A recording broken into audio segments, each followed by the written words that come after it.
Alright guys, today we got another Atari 5200 video. Today's like a kind of a hardware buyer's guide. So if you're considering buying the Atari 5200, where do you start, what do you need, and some random things you could consider. A lot of this stuff, it was kind of confusing, although I did end up finding all this stuff for really good deals, so it just kind of worked out that way. But if that hadn't have happened, I would have been buying a lot of the stuff online, and I would not have really known what I needed or what was worth buying. So the console, there's two different versions. There's a 4-port version, which basically means 4 controller ports, and there's a 2-port version, and there's also, this is like a matte finish, and then some of the 4 ports are like a glossy finish like that one. I prefer this finish just because it gets less scratched up.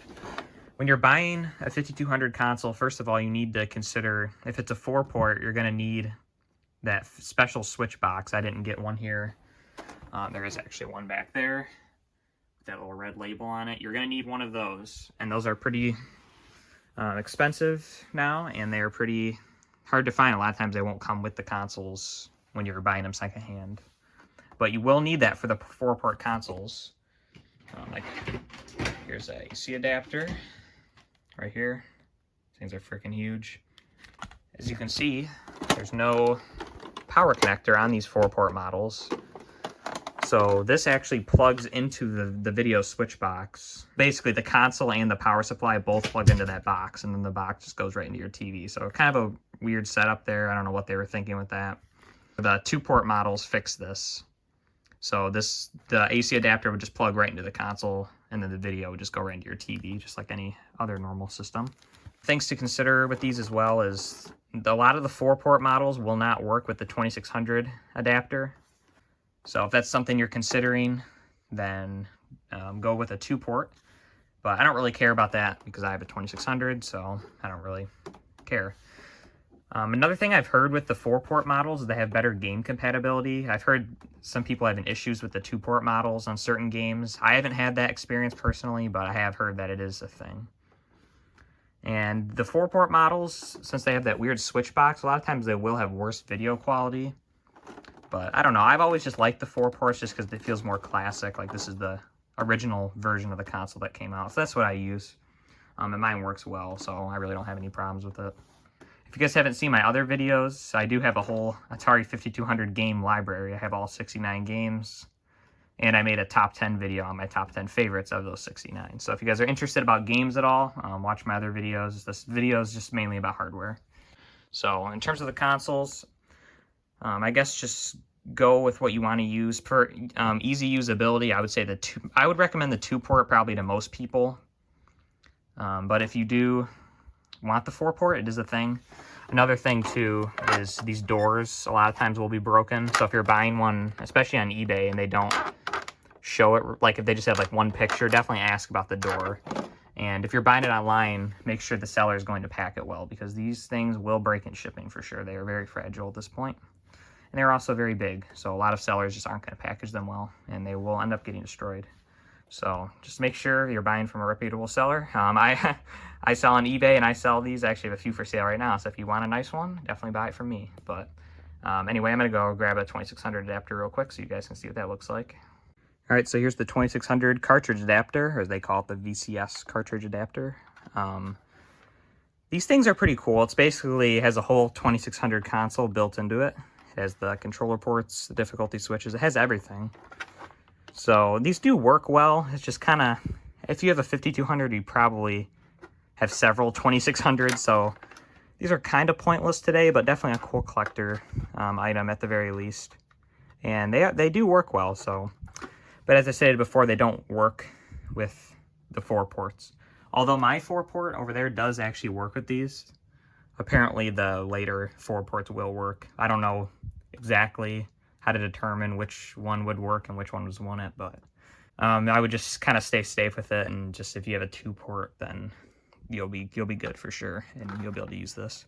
So yeah, now let's move on to some of the controllers. Now for the tricky part of the 5200, the controllers. So as you know, this is the original controller. It was pretty cool for the time. It was the first like analog joystick to at least come with a console. It's the start button, which is nice. You don't have to like constantly be touching the system. It's got 2 fire buttons on each side. It's got the keypad, which I'm not a big fan of, but it's still cool for like games like Star Raiders and stuff like that. Yeah, and obviously, I'm sure everyone knows at this point is these are terrible because of the reliability. When they work, they're actually not the worst thing in the world. I'm not a big fan of these buttons on the sides, but the actual joystick feels pretty nice for like certain games. For games that would work better with digital, it's not great, but for games that are made for analog, like Centipede or Missile Command, this is a really good controller for those kind of games. So, yeah, I mean, it's not a complete failure. You can buy rebuild kits for these things. I've probably had about 40 of these, I would say, and I've only come across like maybe 3 that didn't need any fixing and all the buttons worked, but I'd say at least 95% of these are going to be broke at this point.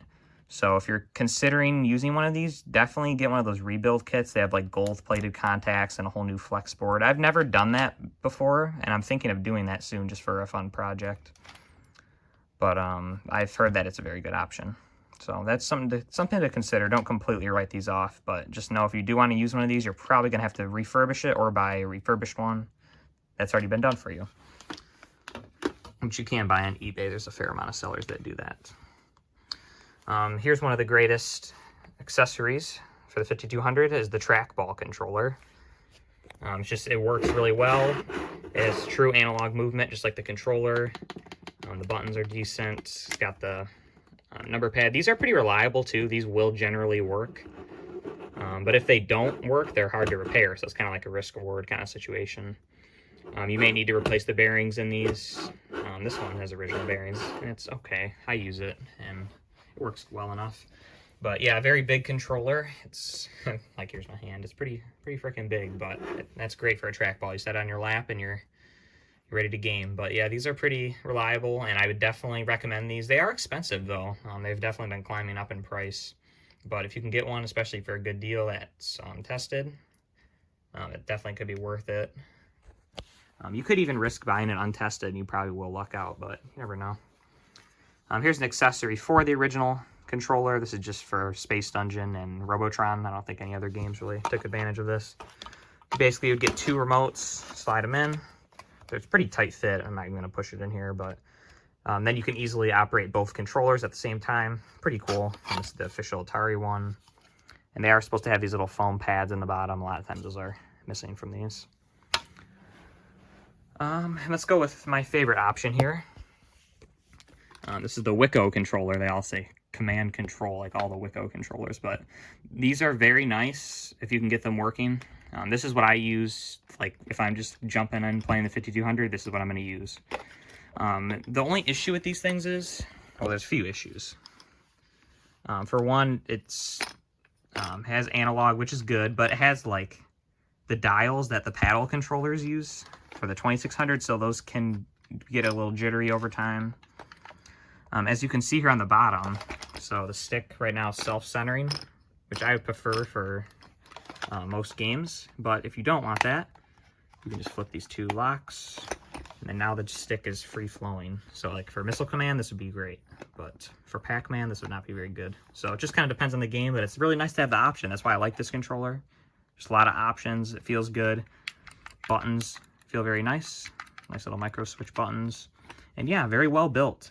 The main issue with this thing, though, which a lot of people don't realize when they're buying these, I've sold these before, and people are like, hey, this isn't the right connector. And it's like, well, this connector here, you need an adapter. You can't just plug this right into the system. So to use these controllers, you will need, I believe stock, they came, well, they definitely did. They came with, oh, this is called like a Y cable, I guess.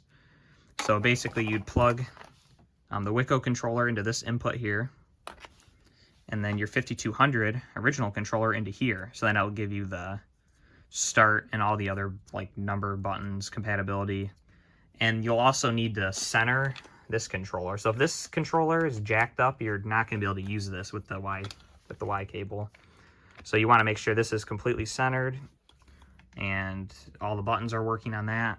And you can hook it into here and you'll be just fine. You're just gonna have to use 2 controllers. So it's a little more cumbersome. How I like to use this thing is with the WiFi keypad. These are awesome. I believe these were sold separately.